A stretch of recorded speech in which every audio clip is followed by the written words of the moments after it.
क्योंकि परमात्मा तो वही आएंगे जहाँ पवित्रता होगी, जहाँ भाव होगा। हमें बस कोशिश करनी है अपने हृदय को पवित्र बनाने की, शुद्ध बनाने की। फिर शायद भगवान को बुलाने की भी जरूरत नहीं पड़े।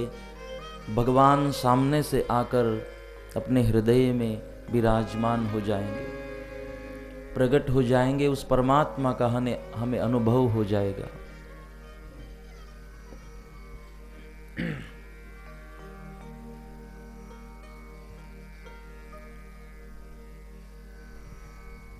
जीवन में दुख तभी आएगा, जीवन में संकट तभी आएंगे जब जब परमात्मा को हम भूलते हैं। और जब जब परमात्मा की याद आती रहती है, परमात्मा को शरण होकर जीवन जीने की कोशिश करते हैं, तब तक कुछ दुख, कोई भी दुख हमें जीवन में नहीं आ सकता। इसलिए जरूरी है हमेशा भगवान के साथ हम जुड़े रहे, भगवान के साथ जुड़े रहना। इसलिए हमारे सद्गुरुदेव भी कहते हैं, श्वास उश्वास से हरि को आराधिए, कि हमारी प्रत्येक श्वास में हम परमात्मा को याद करने की कोशिश करें। अगर प्रत्येक श्वास में परमात्मा को याद करते हैं, याद करने की कोशिश करते हैं, तो ना दुख होगा, ना संकट होगा। हमेशा के लिए आनंद और ब्रह्मानंद की प्राप्ति आपको महसूस होगी।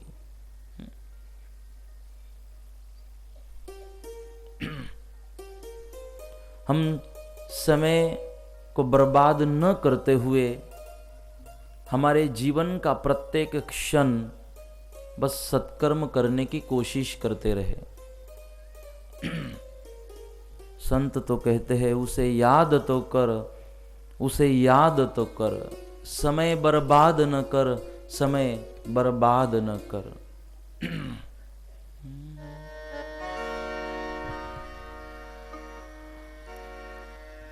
उसे याद तो कर, उसे याद तो कर। उसे मतलब भगवान को समझना। उसे याद तो कर, उसे याद तो कर, समय बर्बाद न कर, समय बर्बाद न कर। जिसने तुझे जग में भेजा है, जिसने तुझे जग में भेजा है, उसे याद तो कर, उसे याद तो कर, समय बर्बाद न कर, समय बर्बाद न कर। जिसने तुझे जग में भेजा है, उसे याद तो कर, उसे याद तो कर, समय बर्बाद न कर। रात्रि में सो तो जाते हैं आराम से, लेकिन सुबह परमात्मा हमें जगाता जरूर है। जिस दिन परमात्मा हमें जगाना भूल जाए, उस दिन राम नाम सत्य है। इसलिए परमात्मा सुबह जगा रहे हैं, रात्रि में सो जाते हो और बगैर टेंशन के साथ सो जाते हो। ये टेंशन तो नहीं होता सोते समय कि भगवान अब नींद में जा रहे हैं, अब सोने जा रहे हैं, मेरी श्वास को चालू रखना, या मेरी श्वास बंद तो नहीं हो जाएगी, मैं श्वास लेना भूल गया तो। ऐसी कोई टेंशन हमारे मन में नहीं होती, क्योंकि हमें पता है हम गहरी नींद में भी सो जाते हैं तो परमात्मा जरूर जागता रहेगा और हमारी श्वासों को चालू रखेगा। हम सो जाते हैं, परमात्मा जागता रहता है हमारे लिए, श्वास चालू रहती है, ये काम करते हैं परमात्मा, इसीलिए उसे याद तो कर, उसे याद तो कर। हम सुन रहे हैं परमात्मा श्री राम के चरित्र को। सुबह हमने सुना तारामती के चरित्र को और थोड़ा सतपंथ को समझने की कोशिश की है। तारामती का नाम पहले था ताड़ामती। ताड़ामती नाम धारण करने का कारण भी वैसे था क्योंकि कथा ऐसे कहती है, सद्गुरुदेव कथा के माध्यम से इसे कहते हैं कि ताड़ वृक्ष जो था उसके नीचे ये लड़की मिली थी, इसीलिए ताड़ामती उसका नाम रखा गया। अब ताड़ वृक्ष के नीचे ये लड़की कैसे मिली थी उसकी बात हमारे सद्गुरुदेव कहते हैं, जो बहुत ही समझने जैसी बात है। एक आश्रम संतों का, बहुत भारी संख्या में संत वहां रहा करते थे। हर रोज यज्ञ, याग, जप, तप, नामस्मरण, सत्संग वहां हुआ करता था और योगानुयोग वहां पर एक कुत्ती भी थी, जिसको गुजराती में हम कुत्री कहते हैं। कुत्री ज कहे नहीं, वो कुत्ती वहां रहा करती थी और उसका काम था संरक्षण करना। जो कुछ थोड़ा कुछ बचता था उस कुत्ती को भी खिलाते थे संत महात्मा। बहुत लगाव उस कुत्ती के साथ इन संत महात्माओं का हुआ था, क्योंकि संत के हृदय में तो करुणा होती है, संतों के हृदय में तो प्यार होता है। अद्वेष्टा सर्वभूतानां मैत्र करुणैवच, अद्वेष्टा सर्वभूतानां, कि वो किसी का द्वेष नहीं करते, अद्वेष्टा। और सारे जीव प्राणी मात्र के ऊपर वो प्रेम करते रहते। संतों की पहचान है, संत उसके ऊपर बहुत प्यार करते थे, उससे लगाव हुआ था और हर रोज संतों की सेवा में वो कुत्ती जो थी, अब कुत्ती की योनि उसको मिली थी, लेकिन कुछ तो भाग्य जरूर होगा जो संतों के आश्रम में उसको काम मिला था या आने मिला था और संतों का प्यार उसको मिला था। देखो, सबसे बड़ी जीवन की कीमत है और हमारी श्रीमंती है संतों का प्यार, जीवन में हमें मिलना। कभी भगवान को कुछ मांगने की इच्छा हो और भगवान सामने से आपको कहे ना कि बोल तेरी रजा क्या है, आपको क्या चाहिए, तो एक बात भगवान को जरूर मांगना कि भगवान जब तक जी रहे हैं हर दिन किसी एक संत की मुलाकात कर देना और उसका दर्शन करवा देना। ये श्रीमंती है। हर दिन किसी संत से मुलाकात हो जाना, उससे सत्संग मिलना, उसके दर्शन हो जाना, क्योंकि ये पुण्य से होता है, किसी की कृपा से होता है। इसीलिए तो कहते हैं कि सब कुछ घर में हो लेकिन गुरु की, संतों की कृपा ना हो तो बात बनने वाली नहीं है। सुत दारा अरु लक्ष्मी ये तो पापी के घर भी होए, लेकिन गुरु कृपा सबके घर में नहीं होती, सबके ऊपर नहीं होती। इसीलिए कुछ भाग्य होगा, पुण्य होगा जो संतों के सानिध्य में उसको रहने वहां पर मिला है। वहां पर रहते रहते बहुत एक दूसरे से लगाव हो चुका था। एक दिन शाम का समय था, बहुत भारी संख्या में बाहर से भी संत वहां पर आए थे। अब संतों ने कहा शाम का समय है, खिचड़ी बनाने का कुछ उनका खिचड़ी बनाने की योजना थी। जो बनाने वाला महाराज था उसको कहा आज ज़्यादा संख्या में संत है तो आज आप बाहर ही बनाइएगा। तो एक वृक्ष था, उस वृक्ष के नीचे अग्नि प्रज्वलित किया, उसके ऊपर एक बहुत बड़ा सा एक बर्तन उसके ऊपर रखा और खिचड़ी बनाने की तैयारी कर रहा है। उसमें जो जल उसमें डाला है, जो भी चावल दाल जो भी उसमें डालना था उसने डाल दिया, जो भी नमक जो कुछ उसमें जरूरी था सब कुछ उसमें डाल दिया है। और अब उसको पता चला कि अब थोड़ी देर के बाद अगर अग्नि चालू रहेगा तो थोड़ी देर के बाद खिचड़ी पक जाएगी, खिचड़ी पूरी हो जाएगी। और उसने सोचा आधा घंटा तो जरूर लगेगा, तो आधे घंटे में अब हम थोड़ा घूम के आ जाते हैं। तो महाराज खिचड़ी को वैसे ही छोड़ा और कुछ काम दूसरा काम करने बाहर निकल गया। अब कुत्ती ने ये देखा कि अरे ये महाराज तो यहाँ से निकल गया, अब यहाँ तो मुझे पहरा देना पड़ेगा, यहाँ रुकना पड़ेगा, ये खाने की चीज है, इसको संभलना पड़ेगा। तो कुत्ती वहां पर ही खड़ी रही, महाराज बाहर निकल गए। थोड़ी देर के बाद उस कुत्ती ने एक चित्र देखा कि जिस डाली के नीचे, पेड़ के ऊपर जो डाली थी ना, डाली के नीचे ये खिचड़ी रखी गई थी और उसी डाली पे एक सांप लटक रहा था। और कुत्ती भयभीत हो गई। भयभीत होने का कारण था कि जो गर्मी ऊपर जा रही थी उससे सांप को तकलीफ हो रही थी।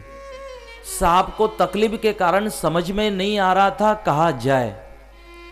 अब भयभीत हो गई कुत्ती और कुत्ती को लगा इस गर्मी के तकलीफ के कारण ये नीचे नहीं गिर जाए, अगर नीचे गिर जाते हैं तो सीधी खिचड़ी में आकर गिर सकती है।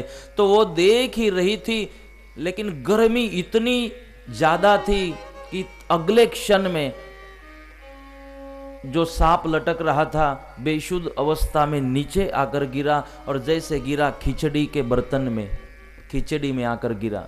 जैसे खिचड़ी में आकर गिरा और खिचड़ी उबल रही थी, उसके साथ वो सांप भी उबल रहा था। अब कुत्ती ने ये चित्र देखा था और कुत्ती को लगा कि अब ये खिचड़ी जो है अब जहरीली बन रही है, जहरीली बन चुकी है। और इस खिचड़ी को अगर संत महात्माओं ने ग्रहण किया, संत महात्मा अगर इसको ग्रहण करते हैं तो उनको बाधा हो जाएगी, संतों को तकलीफ हो जाएगी और मुझे तो ये होने नहीं देना है। आंसू आ गए उस कुत्ती के, क्योंकि मुझे मनुष्य वाणी नहीं है और मैं कहना चाहती हूं ये खिचड़ी जहरीली बन चुकी है, अब कहूं तो कैसे कहूं। और मैंने तो इस बात को देखा है मेरे सामने, अगर इन संत महात्माओं ने खिचड़ी को ग्रहण कर लिया, उनको बाधा हो गई, तो मैं खुद को माफ नहीं कर पाऊंगी, क्योंकि मुझे पता है ये खिचड़ी जहरीली बन चुकी है, जोर जोर से भौंक रही है। अब उसने ठान लिया कुछ भी करके इस खिचड़ी को खाने नहीं देना है, संतों को बचाना है। ये संत बचेंगे तो संस्कृति बचेगी, संस्कार बचेंगे, ये देश बचेगा, ये उसका भाव था। मुझे कुछ संतों के काम में आ जाना है, इनकी जीवन को बचाना है। जोर जोर से भूख रही थी, आंख में आंसू भी आ रहे थे कि मैं क्या कर सकती हूं संतों के लिए। आग लगी आकाश में, झरझर गिरे अंगार, अगर संत न होते इस जगत में तो जल मरता यह संसार। ये बात कुत्ती को पता थी, संसार को बचाने के लिए, संस्कृति संस्कारों को बचाने के लिए जरूरी है इन संतों को बचना, इन संतों का रहना। तो करे तो क्या करे, जोर जोर से भूख रही थी, अब बात समझ में नहीं आ रही है, क्या करूं, बोल नहीं पा रही हूं, समझा नहीं पाऊंगी। उसने एक बात सोची, कुछ भी करके आज तो बचाना है, मैं खुद ही इस खिचड़ी में छलांग लगा देती हूं। अगर इसमें गिरा हुआ देखा तो ये संत इस खिचड़ी को खाएंगे नहीं, संत बच जाएंगे, भले मुझे मेरा प्राण त्यागना पड़े और मैं मर भी जाऊं ना, इस संस्कृति के लिए, संतों के लिए तो कोई बड़ा नुकसान नहीं होगा, लेकिन संत को बाधा हो जाए तो बहुत बड़ा नुकसान होगा। मुझे संतों को बचाना है। कुत्ती के योनि में है, लेकिन इतना बड़ा भाव संतों के प्रति, क्योंकि संतों के प्रति भाव, फिर चाहे किसी भी संत के प्रति, चाहे इमाम साहब महाराज हो और कोई भी संत हो, इनके प्रति भाव तभी जागेगा जब पूर्व जन्म का कुछ पुण्य होगा। तभी इन संत महात्माओं के चरित्र जीवन में उतरते हैं। इमाम साहब महाराज या और जो संत है उनको जानने के लिए, उनको समझने के लिए भी पूर्व जन्म का पुण्य बहुत जरूरी होता है। कुत्ते ने कहा कि मुझे कुछ करना होगा, छलांग लगा दी उस खिचड़ी में, उस खिचड़ी के साथ उबल रही है, शरीर में तकलीफ हो रही है, क्योंकि वो खिचड़ी कितनी गर्म होगी हम सोच सकते हैं। उबल रही थी, उस खिचड़ी में छलांग लगा दी, चटके लग रहे हैं शरीर में, लेकिन उसके मुंह के ऊपर हंसी थी। शरीर में तकलीफ हो रही थी, फिर भी मुख के ऊपर हंसी थी, और मुख पर हंसी का कारण था कि मैं कुछ अच्छा काम करते हुए जा रही हूं, मैं किसी के धर्म के संतों के काम आते हुए मैं जा रही हूं। और परमात्मा आपको बहुत बहुत धन्यवाद, मेरी ये योनि, मेरा ये देह, मेरा ये शरीर आज संतों के काम आ रहा है। तूने बहुत बड़ी सेवा परमात्मा मुझे दी, बहुत भाग्य मुझे दिया। हंसी थी चेहरे के ऊपर। यूं जीने को तो बहुत जिया करते हैं, लेकिन काम जीने का बहुत कम किया करते हैं। जी के मरते हैं बहुत, लेकिन जीना तो उनका है जो मर के जिया करते हैं। जीना उनका है जो मर के भी जिया करते हैं। ऐसा कुछ काम करके जाते हैं कि ये समाज उसको कभी भूलेगा नहीं। ऐसे बहुत कम लोग हैं जो मर के जिया करते हैं। और हमारे सदगुरु देव भी कहते हैं वो जीना है जो मर के जिया करते हैं, वरना तो जी के बहुत लोग मरा करते हैं, लेकिन जीना उनका है जो मर के जिया करते हैं। आज कुत्ती हमें सिखा रही है। हाँ, इसको कहते हैं जीवन, इसको कहते, हम तो इस कुत्ती को सतपंथी कहेंगे। अगर आप खुद को सतपंथी मानते हो तो जरूर इस कुत्ती का आदर्श लेने की जरूर कोशिश करना। परमात्मा ने जीवन दिया तो ये जीवन धर्म के काम आ जाए, समाज के काम आ जाए, संतों के, संस्कृति के, इस देश के काम आ जाए, एक कोशिश करते रहना। इसको कहते हैं जीवन।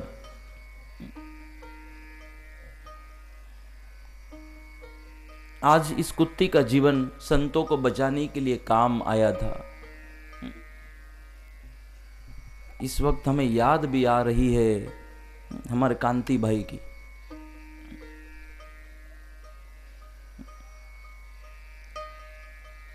और उसके याद आने का कारण भी वैसे है। ऐसे कितने सारे हमारे सतपंथ में एक वीर जिसको कहेंगे, क्रांति पुरुष जिसको कहेंगे, हो चुके। इसमें से एक जरूर इस कांति भाई को याद करेगा ये समाज और ये सतपंथ की परंपरा। और मैं तो मानता हूं कि ये समाज नहीं, पूरी सतपंथ समाज, चाहे महाराष्ट्र की हो या चाहे गुजरात की हो, पूरी समाज इसको याद करेगी।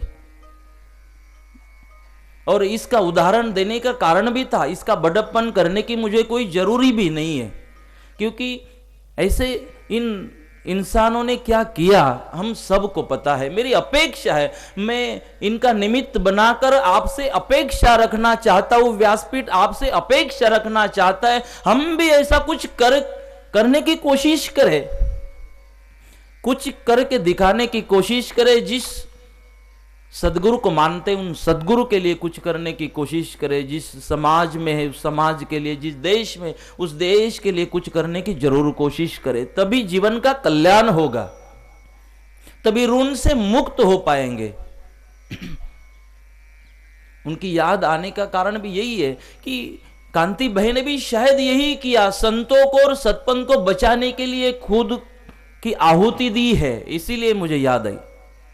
अगर आज जगत गुरु पद अगर हमारे सतपंथ में मिला होगा तो शायद मेरे पहले तो आपको पता है वो कांति भाई के कारण मिला है, उसकी बदौलत मिला है, उसकी मेहनत से मिला है।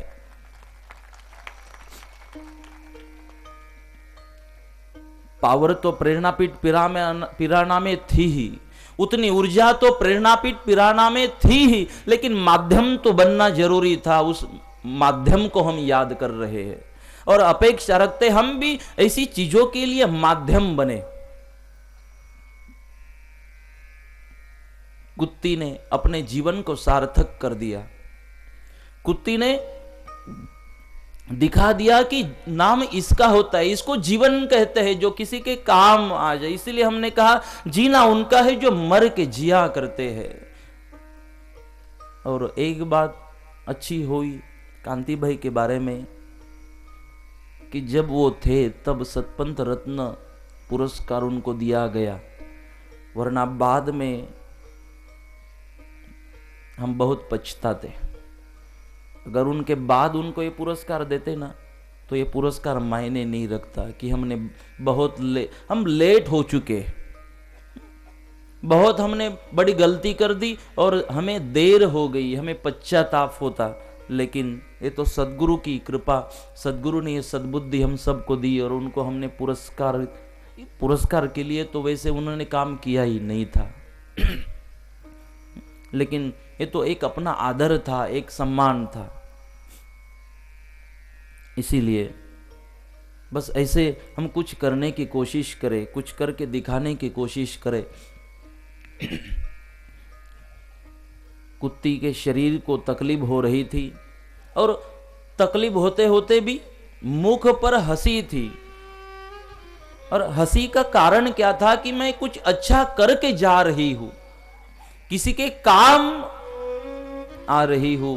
थोड़ी देर के बाद इतनी गर्म थी खिचड़ी कि मृत्यु हो गई उस कुत्ती की, तड़प कर मृत्यु हो गई।